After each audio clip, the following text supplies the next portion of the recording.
Ситсы күлмәк. Миләүшә Каһарманова хикәясе. Кинәт саксыз итеп чолан ишеген кактылар. Ах, кем шакый шарачык йортка? Гәүһәр гадәтенчә урам як тәрәзәгә күз атты. Я кеше гөләңгелдәп тавыш бирер иде. Кайсы яктан килеп керде икән бу? Арадагы җил капкадан дисәң, хәзер аннан кем йөрсен? Ул арада тегесе ишеккә тагы бер кагылып, «Хозяйка!» дип тә җибәрде. Ах, урыс бугай. Гәүһәр итәгендәге корама астыннан шуып чыгып, күз алмаларын шөкәтсез зурайтып күрсәткән лупалы күзлеген салды да, озак утырудан катып киткән билен кул сырты белән уа-уа тышка юнәлде. Иду, иду! Чыкса, урыс дигәне кап-кара башкорт. Башкорт кынамы? Бәй, Әкрәм, син түгелме? Танырмы дигәндәй, авызын йырып эндәшми торган ир көлеп үк җибәрде. Мин шул, Гәүһәр апа, танымый торасыңмы? Аннан капыл исенә төшеп, кулындагы төргәген күтәрмәчтенә ыргытты да, кабаланып, кушучын сузды. Сау гынамы, Гәүһәр апа? Гәүһәр дә тупсадан төшеп, үзенә сузылган әллә нинди язулар белән чуарланып беткән көчле кулларны җылы учларына сыйдырырга тырышып тоткалады. Алай гына да күңеле булмый, ирне какча иңбашыннан кочаклап ук алды, аркасыннан тупылдатып сөйде.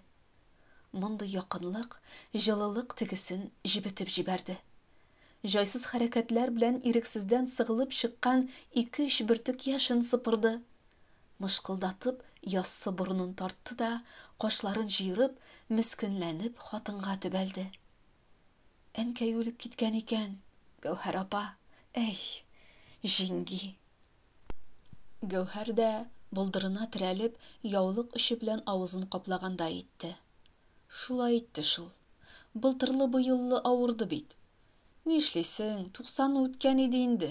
Барыбыз да бара торган җир дигәндәй. Әкрәмнең бу темага сүзе дә, фаразы да юк иде күрәсең. Авыр сулап кына куйды. Үткәнче акылы дөрес булды булай. Син диде дә, син диде бахыр. Ни хәбәр итәргә адрес фәләнеңне дә белгән кеше юк. Әнә килә дә, менә килә дип юаткан булдык та, аңламаган дисеңме? Белгәндер инде. Әнкәй бит. Баласы булгач, көткәндер. Гәүһәр хәбәреннән туктап, сүзсез булып бер ноктага текәлеп торган ирне баштан аяк күздән үткәрде. Аның алдында кайчандыр әзмәвердәй таза кие чыгып киткән адәм урынына бүген каралып, кибеп каткан ир галәмәте басып тора иде. Убыр суыргандай саргайган җыерчыклы какча йөзгә, булгач булсын әле дигәндәй, аксыл төссез яра эзләре, телгәләнүдән калган җиләр өстәлгән. Бу җиләр хәтта такыр итеп кырылган башта шытып килгән каты чәч арасында да агарып күренә. Кул сыртлары, беләкләре, хәтта муйнының ачык урыннарына да сүрәтләр төшерелгән әллә. Арык гәүдәгә эленгән спорт костюмы да үзенә олы абысының киемен кигән үсмер малай кыяфәтен бирә. Кыскасы, кайчандыр күршесе булган сөлек кебек Әкрәмнең ямсыз күләгәсе генә килгән иде бу кешедә. Ә бит заманында бар дөнья аның алдындагы тәлинкәдә ятканда иде. Ах, нишләп урамда торабыз соң? Әйдә өйгә, Әкрәм, әйдә. Капыл калкып, күтәрмәгә үрмәли башлаган күршесен сәер кунак беләгеннән кисәк тотып туктатты да, бу дорфалыгыннан уңайсызланып китте. Тыши, извини. Гәүһәр җиңги, мин сезгә бер әйбер генә кертеп чыгыйм дип килгән идем. Әйдә соң чәй артында. Юк, кереп тормыйм, җиңги. Уңайсыз булса да.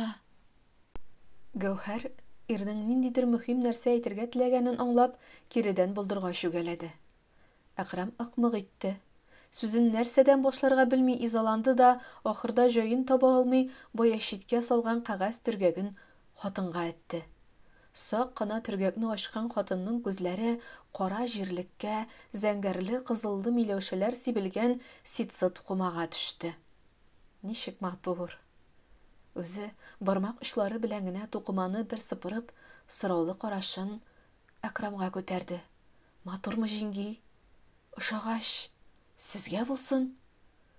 Тамагына килеп тыгылган төерне көчкә йотып җибәреп, шул тукымадан күзен ала алмый сүзен дәвам итте. Әнкәйгә дип алган идем. Үлгәнен белмәгән идем бит. Монда килеп төшкәч кенә ишеттем. Әйткәләгән иде үзе. Берничә тапкыр инде. Ситсы күлмәк кидерсәң дип. Үзем дә уйлаган идем. Матур тукыма алып кайтырмын да, сездән күлмәк тектереп кидерермен дип. Булмады инде. Ичмасам сез киярсез. Гәүһәр нәрсә әйтергә дә белмәде. Бер яктан үзенә тәгаенләнмәгән бүләкнең чарасыздан килеп юлыгын да аңлый. Икенче яктан җаны әрнеп торган кешенең теләген ничек кире какмак кирәк? Ризалыгын белдереп, тубыгында яткан төргәкне тагы бер-ике кат сыйпап кына куйды. Менә шулай, Гәүһәр апа. Судьба моя фартовая. Да ладно. Ярый, җиңги. Алай-болай аят сүрәләрдә әнкәйнең дә исемен әйтеп җибәрегез инде. Минем бу җирне озак таптыйсы калмады. Аны башка кем искә алсын? Ярый, җиңги. Капыл гына кәефе күтәрелгәндәй булып, артистларча күкрәгенә уйчын куеп баш игән булды. С наилучшими пожеланиями. Хуш. Хуш. Хисләнеп киткән хатынның тавышы тын юлында кысылып, ишетелер-ишетелмәс кенә чыкты. Ир кеше җиңел гәүдәсе белән ихата киртәсе аша ялт кына сикереп төшеп, бил тиңеннән үскән кычытканны ера-ера арт якка юнәлде. Күршедәге буш торган йортка улын ияртеп Нәзирә күчеп килгәндә, бу авылның килене булган Гәүһәр 4нче баласын тапкан иде инде. Килмәдем. Кайттым дип ничә генә төзәтте яңа күрше Гәүһәр кебек үзен танымаганнарны. Баксаң, шушы йортта яшәп вафат булган Муса картның кызы булган икән. Читтә 16-17 еллап ирдә торган. Кайтуының сәбәбен сораган иткәннәргә ялан ягын яратмадым. Җаным бизде дип аңлатса да, кайберәүләр белепме, белмиме, ире икенче хатынга өйләнеп, моны аерып җибәргән икән дигән хәбәр таратты. Ничектә күршесе булган гаилә белән Гәүһәр дә авыл гадәтенчә аралашып, катнашып яшәргә тырышты. Уртадагы җил капка ялт та йолт итеп ачылып, ябыла башлады. Ике сыер, ат, берничә кәҗә сарык ияртеп кайткан Нәзирәнең өй эчендә дә каралты мазары, савыт-сабасы күзгә күренерлек кенә иде. Моңа да ачы теллеләрнең гайбәте җитте. Нәзирәдән карты бөтен мал-мөлкәтен биреп чак котылган ди. Туган ягында 8нчене тәмамлагач, Әкрәм укып нитеп тормады, колхозга мал карарга урнашты да, зур кирза итекләрен селтәп атлап, ашып мигына сызгырып эшкә китәр, сызгырып эштән кайтыр булды. Әнисе сыерының соңгы тамчы өстенә кадәр суырып савып, һәр тавыгының йомыркасын санап җыеп, сарык кәҗәсе, каз үрдәге кайтмаса, өй бурынча йөреп, сарайлар тентеп булса да эзләп табып, эт авызында сәленеп торганны үзеп алырдай булып, дөнья көтте. Күрше күләненә дә сүзгә юмарт булды Нәзирә. Эштән арып кайтып, инде алтау булып киткән балаларын багып, ире кайтуга нәрсәдер юнәтеп маташкан Гәүһәргә дә кайбер көннәрдә кереп утырыр, нинди эшенә барып тотынырга белми йөгергәләгән яшь хатынны һавалы карашлары белән генә күзәтеп, мул итеп хәбәр сатар иде. Шул арада көн буена әниләрен сагынып өлгереп, әле килеп өйдән чыкмый йөргән берсеннән-берсе бәләкәй балаларның мыжгуы теңкәсенә тиюендә сиздереп өлгерә. Әллә нәрсә итеп өсте-өстенә бала табасың, килен, үзеңне йончытып. Атаңгыллар син үрчеткәннән байыр дисеңме? Кит инде, Нәзир апа, йончымыйм мин, Yoратам собиларымны, гадел дә. Тәбик Мәккә дип теше камыр тугылап торган Гәүһәрнең юаш кына каршы төшүен кискен кире кага Нәзирә. Тапкач, яратасың инде аны? Баласын кем яратмасын? Мин әнә пәһлевандай Әкрамымны сөеп туймыйм. Тик бу кадәр нәрсәгә? Ни тамакларына, ни өсләренә җиткерә алмыйсыз. Кайтуыңа дөньяңның астын өскә китереп куялар. Аннан окланырга сүз тапмый, көчәнеп кенә елмаеп торган Гәүһәргә муенын суза биреп, тавышын баса төшә. Суырылып китүеңә караганда, әпәт оятка салгансыз түгелме? Күз карашлары белән генә хатынның корсагын амлый. Тегесенең кызарып китүеннән фаразының дөрестлеген тантана итеп дәвам итә. Бар, соңламас борын алдыр. Гадел кушмый бит Нәзир апа. Бала үтерер булсаң, кайтып йөрмә ди. Нәзирә пышылдауга күчә. Аңа нишләп әйтәсең соң? Фиршел барыга кушты диң дә кит. Бүтән нәрсәне иргә сөйләп торып ни? Ул интегәме? Син интегәсең. Күрше әби белән әнкәләренең пышылдауга күчүенә сагайган бәләкәчләр булар янына тагы да якынрак килеп, ниндидер үтә дә кызыклы сер белергә теләгән карашларын әле әниләренә, әллә ни өнәп җитмәгән әбигә күчереп тора башлыйлар. Бу хәл Нәзирәнең саруын кайната, ул үпкәләгән шикелле турып ук китә. Менә бит, аулаклап сөйләшеп тә утырып булмый булар белән. Авызга кереп баралар. Аннан чыгып барган уңайга тупса төбендә тагы да бер бармак янап кабатлый. Үзеңне уйлап әйтәм, килен, интекмә. Күтәрмәдә сузылып ятып уйнаган сабыйын өстеннән атламас өчен аягы белән генә этә биреп шудыра да, галошларын кигәндә үз алдына сөйләнгән булып, шулай да иштәгеләргә ишетелерлек итеп әйтә. Бала да булдымы байлык. Авыр уйларга чорналып калган ананың аптыранган карашларын тотып алган 10 яшьлек кенә олы кызы ниндидер хәвеф янаганын сизенгәндәй йөгереп килеп каршысына баса. Нишләде әнкәй? Нәзирә әби, җаныңны китердеме әллә?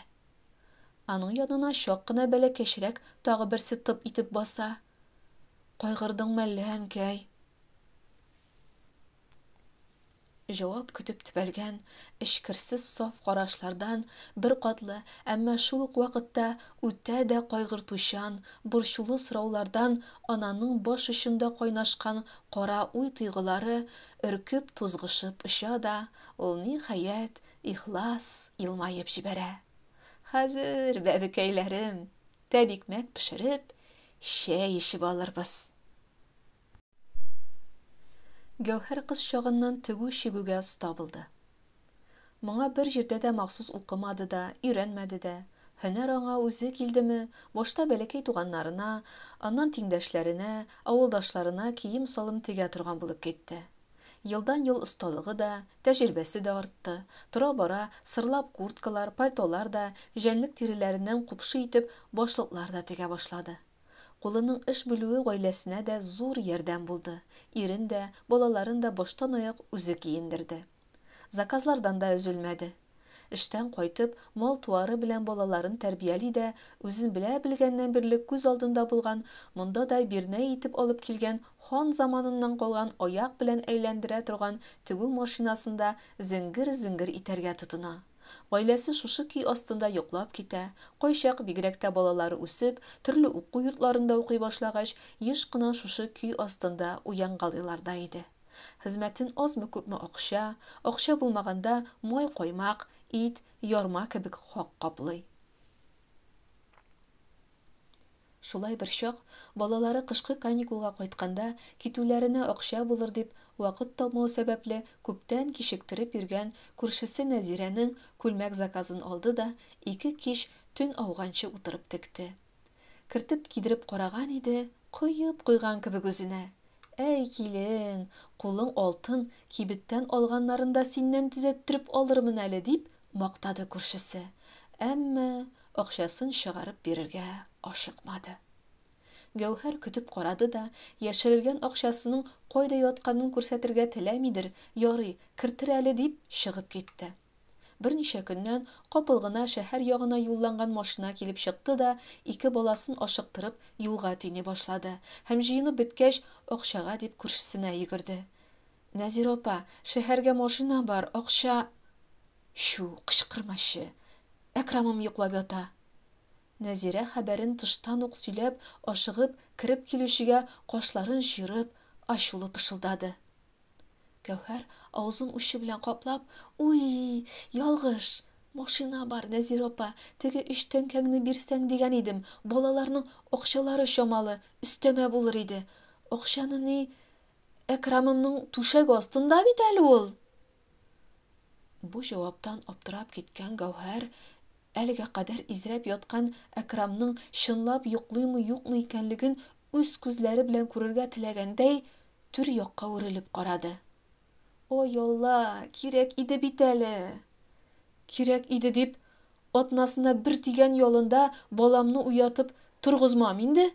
Йокласын туйганчы. Уянгач керерсең. Ничек итәргә белмәгән хатын ишек тоткасына үрелгән җиреннән һаман үрсәләнде. Ой Алла, машина көтәмесең, балаларның юлына булса, ашарына җитмәс дим. Шул вакыт Нәзирә кызды да китте. Бер бала, юк бала дип, әдәмгә санамый торуың инде. Үзегездә эт тубыгыннан булгач, кадере юктыр. Минеке кадерле. Шәһәрдә ыштан туздырып йөрим әллә. Эштән бушаганы юк. Бер эләккән йокысында буларына акча кирәк булган. Башына салкын су койгандай булган Гәүһәр каршы бер авыз сүз дә әйтә алмастан тышка ташланды. Йөк машинасы тәгәрмәче төбендә өметләнеп көтеп торган малае янына килде дә, гарьлек буасын йырып чыгып килгән яшьләрен эчкә йотып, Нәзирә әбиең кайдадыр чыккан икән. Ярый инде улым, түзеп торырсыз. Озакламый берәрсе акча җибәрермен дигән булды. Гүләп кузгалган машина артыннан кар тузаны күтәрелгәч кенә, эчендә ургылып кайнаган ташкынга юл куйды. Шул кичне Нәзирә берни булмагандай әлеге 3 сумны кертеп бирде. Кертте дә бер тын хәбәр капчыгын бушатты әле. Гәүһәр эндәшми генә зиңгер-зиңгер тегенеп утырды. Шәй шикәр кебектән башкага чыгымы юк Нәзирәнең. Елда суйган мал акчасында улының эш хакында җыеп баралар. Буларга өстәп, майын каймагын, ит йонын да сатып җибәрә. Авылда иң хәллеләрдән үк булмасалар да, шулар рәтендә торганнардыр инде. Якын тирәдәге тәүге радиоалгычның, телевизорның берсе Әкрамда булды. Аннан килә, егетләрнең дә күзен кыздырып, кәҗә матае да алып атланды. Яңа әйбер алган саен әнисе улының чиксез куанганын күзәтә дә, әллә чынлап, әллә шаяртып, моның өчен әниеңә бер ситсы күлмәк дип җибәрә. Янәсе артыгын сорамый инде. Була, әнкәй, була дип вәгъдәли улы. Тик ихатага матайның арбалысы килеп кергәндә дә ситсы күлмәк вәгъдә көе кала килә. Шул матай дигәннән дә бер хәтере калган иде бит әле Гәүһәрнең Нәзирәгә. Яңа йорт күтәреп яткан җәй башы иде. Төпчек малае burada йөгереп йөргән җиреннән егылып төшеп, аягын сындырды. Район үзәгеннән әллә кайда яткан авылга ашыгыч ярдәм машинасы килеп җитә алмый. 9 чакрымдай җирдә язгы ташкын елга күперен агызган да төзәтеп куелмаган әле. Авыруны бу яктан үз җаең белән каршы алып чыгарга кирәк. Гәүһәр бу тирәдә башка техника заты булмаганын белгәнлектән, кемгәдер йөрүнең вакыт үткәрү икәнлеген аңлап, туры күршесенә йөгерде. Бәхеткә, Мыштыр Әкрәм дә эштән кайтып, юынып кына тора иде. Әкрәм, Рәхимҗан аягын сындырды бит. Скорыйга каршы алып чыгарга кирәк иде. Синнән башка рәт юк бу тирәдә, дип газаплы карашын егеткә төбәде. Шулаймы, җиңги? Ныкмы? Әкрәм каушабып китте. Нык шул, бүрәнәдәй булып шиште. Бармак белән дә тидертми. Ай Аллам, барып җиткәнче ничек итеп түздерергә? Шул мәл алачыктан сөйләнә-сөйләнә Нәзирә килеп чыкты. Әкрамымның матайы ни эшләми утыра бит килен. Шыбыркылап кына йөгертергә машина бит от түгел. Шак кына бер нәрсәсе килешмәсә дә, ватыла да куя. Энәдәй шүребедә акча тора. Уенчык түгел бит, хайт иткән саен куаларга. Бар, тизрәк йөгер берәрсенә. Гәүһәр тастымалын көрәктәй учларында уңайсызланудан бетерләп, әнисенә каршы чыгарга кыймый торган егеткә бер генә чарасыз караш ташлады да, иренең эш җиренә басуга йөгерде. Кичә кичкенә Әкрамның матаенда кызлар төяп, күрше авылга уенга барып кайтканын үз колаклары белән ишетеп яткан иде бит. Туктаусыз үксегән бәләкәй улын итәгендә кысып тотып, ат арбасында селкенә-селкенә җилдергәндә, инде дә шушы Нәзирә апа белән катнашмам, дип ачынып уйлады Гәүһәр. Тик малайы гипсын салдырып кайтып, урам буйлап чапканда, зиңгер-зиңгер иттереп, күршесенең тәрәзәләренә яңа пәрдәләр тегә иде инде. Гәүһәрнең 8 баласы бер-бер артлы мәктәпне бетерә торды. Зурраклары уку йортларын тәмамлап эшкә керде. Алар артыннан башкалары һәр төрле һөнәрләргә сабакларын дәвам итте. Әниләре ялга чыкса да, һаман үй арасында ырчык шикелле бөтерелде дә, кичләрен әле тегү машинасын зиңгерләтте. Үсә барган балаларының кирәкләре дә, чыгымнары да үзләре белән бергә үсә, әле эшләгәннәренә дә таяныч кирәк иде.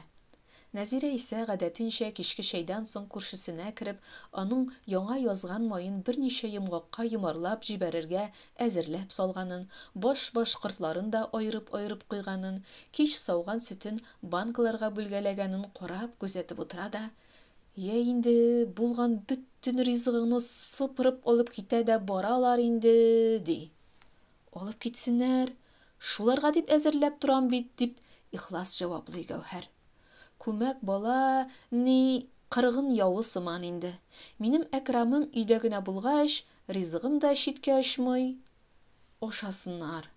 Балаларымны туйдыра алмас булгач, нәрсә дип мал үстерәм мин? Азык җыеп утырмам инде, дип җибәрә. Хәзер инде күршесе белән ничегрәк сөйләшергә икәнне төшенеп алган Гәүһәр дә.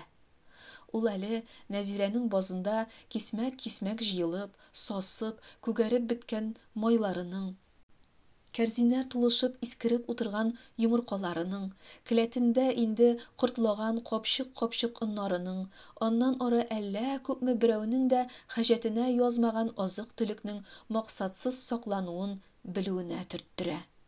Максатына таман гына килеп тигән таш Нәзирәне чыгарыннан чыгара да, ул җәһәт кенә сүзне икенчегә бора. "Әкрамыма теге кассетлы магнитофон алып бирдем әле. Әнкәй, сиңа моның өчен күлмәкнең ситсысын түгел, ефәген алып бирермен дигән була. Алып бирер ул, ефәген түгел, әллә ниндиен алып бирер әле. Акчасын кайырып эшләп тора, тәңкәләп салып тора."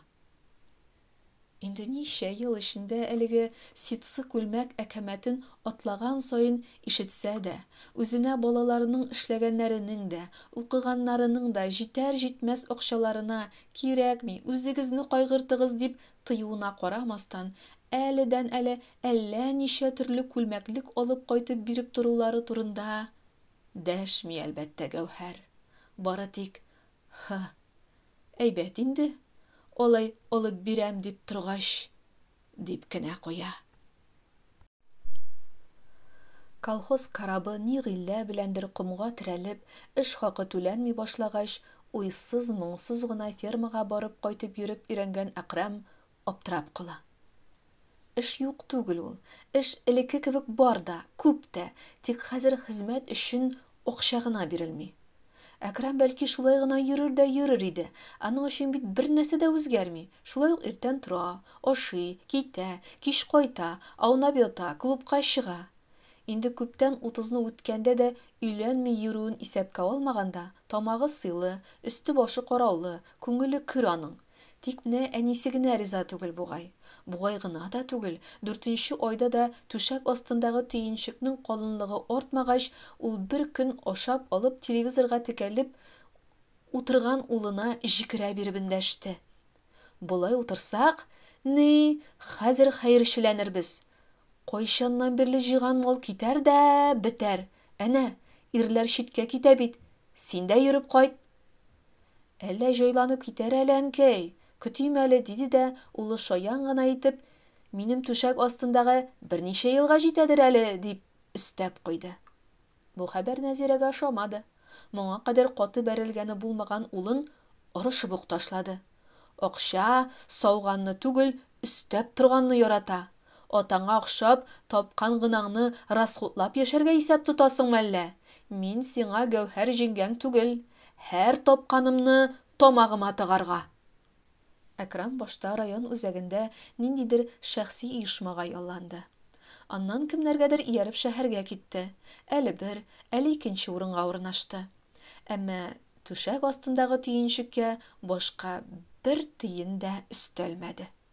Хәтта киресенчә, хәзер Нәзирә карчыкка еш кына суграна, әлеге яулык төргәгенең төен тирәсендә ясалган тишегенә бәләкәй генә кулын тыгып җибәреп, йөрәген әрнетә, кызыллы-яшелле кәгазьләрне тартып чыгарып, улына биреп җибәрергә туры килә иде. Атлаган саен салмыш кайткан Әкрам үзенең һәм каладагы зимагур дусларының тормышын бизәү өчен буаз төенчекне әнисе чыккан арада аз юкартмады. Җае килгәндә бер артлы магнитофон да, матайы да, хәтта телевизор да калага китте. Ә инде улының соңгы кайтып китүеннән соң, әлеге дөнья кендеге булган төенчектән дә җилләр искәч, Нәзирә бик каты аптырап, аяк-куллары оеп катканчы исәнгерәп утырды. Әкрамнан әнисенә бер генә хат килде. Анысында ни язылганын берәү дә белмәс тә иде. Соңгы вакытта күзләре үтәдән ачарайып киткән Нәзирә карчык аны үзе Гәүһәргә алып керде. Ә күзлек кими иде. Әкрам кыска гына хатында берничә елга чит илгә эшкә китүен һәм әлеге аны көтмәүләрен сызгалый да, азактан әнкәй, үпкәләмә. Кайтканда үзеңә йылкылдап торган күлмәклек алып кайтырмын. Гәүһәр җиңгидән менә дигән итеп тектереп киярсең дип тәмамлап куя. Бу юлларны тыңлаганда Нәзирә карчык, "Эй, балакаем, миңа ситсысы да ярар иде әле" дип елап җибәрә. Соңра Гәүһәр шәһәрдәге балалары аша Әкрамның бер дә чит илгә түгел, шешәдәшләре белән эш урыныннан төзелеш материаллары урлап саткан өчен чәнечкеле тимер коймалар артына озатылуын ишетә. Тагы да берничә елдан телдән телгә күчеп чыккан да тагы да утырган икән дигән хәбәрләр өзелеп, йолкынып, ярым йорты булып колакларга чалынып китә. Әкрам белән күрешкәннән соң берничә көн ничектер авырган шикелле аңгы-миңге килеп йөрде Гәүһәр. Әйтерсең лә, аның аклы зәңгәрле генә болыт күңелен авыр таш белән бастырып куйганнар да, ул очудан, күккә күтәрелүдән мәхрүм. Җитмәсә, участок милиционеры килеп, Әкрам абый авылда булган диләр, сезгә кермәдеме, ул туберкулезниклар больницасыннан качкан дип, булай да сагаеп торган җанына икеләтә шым салды. Башта әйтергә дип омтылган иде дә, нәрсәдер тотты үзен, бары суза биреп кенә, "Әллә" дип куйды. Аннан милиция егетне озатып кергәч, капыл гына бер кыю карарга килгәндәй, карашлары ачылып, ышанычлы хәрәкәтләр белән эшкә кереште. Шифоньерының өске бүлегеннән Әкрам калдырып киткән күлмәклекне алып, идән уртасындагы паласына җәеп җибәрде. Аннан келәтендәге кирәкмәгән әйберләр тутырылган зур агач сандыгында бик озак чукынып, катыргы үлчәмнәр табып кертте. Гәүһәрнең сандыкларында бөтен авыл хатын-кызының үлчәмнәре була иде. Хәзер дә бар әле олыракларныкы. Инде кирәге тимәс булгач, буларын ташлый торган чүп арасына тыккан икән. Идәнне шәшкәле болын итеп япкан тукыма өстеннән акбур белән кат-кат йөртеп, тирләп пешеп, сызымнар төшерде дә, өйрәнгән оста кулларында зур койчыларын ялт-йолт уйнатып, күз ачып йомганчы кисеп тә ташлады. Аннан машинасы тигез генә көйгә көйләп, зиңгер-зиңгер тегәргә дә утырды. Бу төнне Гәүһәрнең зәңгәр капкачлы урам як тәрәзәләре күздә йоммады. Шулай ук әлеге зиңгер-зиңгер иткән тәгәрмәчләргә дә ял тимәде. Чөнки хуҗабикәләре элекке нужа мәҗбүр иткән замандагыдай, бәлки илһамланып, хисләнеп, туктый алмый иҗат иткән остадай баш калкытмый эшләде дә эшләде. Җәйге шалт кояш кызыл укларын тау артыннан ата башлаганда, Гәүһәр кайчандыр соры тасма булып сузылган сукмакны югалтырга теләп котырышып үскән үләннәрдән салкын чык бөртекләрен коя-коя җил капка аша күрше ихатага үтте.